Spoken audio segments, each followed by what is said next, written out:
Herkese merhaba arkadaşlar, kanalıma hoş geldiniz. Yepyeni bir videoyla karşınızdayım. Arkadaşlar, bugünkü videomuzda Türkiye'nin başarılı ve karizmatik oyuncusu İbrahim Çelikkol'dan yepyeni görüntüler geldi.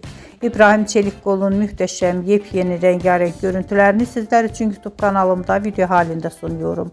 Umarım beğenirsiniz. Arkadaşlar, videomu beğendiyseniz kanalımı izlemeyi ve bildirim butonuna basmayı unutmayın. Şimdilik benden bu kadar olsun. Yeni videomuzda görüşmek üzere. Hoşça kalın.